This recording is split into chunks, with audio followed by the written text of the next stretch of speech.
Hi mga te! So, for today's video, gawa naman tayo ng floral cake.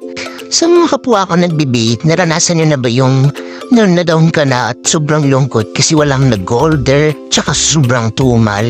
Tapos lagi kang nagpe-pray, Lord, sana may order naman kahit isa lang. Tapos magugulat na lang ako. May message magtatanong, Te, magkano to? Te, pwede pa order? Totoo, te, lagi ko na-experience yung ganito.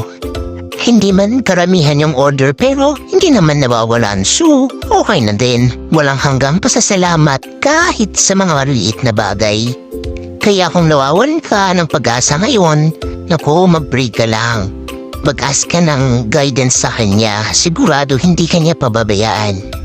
Ang dami ko na namang kwento mga te. So, eto na yung final look ng ating cake for today. Sana nagustuhan nyo. Ang saya ko na naman kasi feeling ko ang ganda. Bye!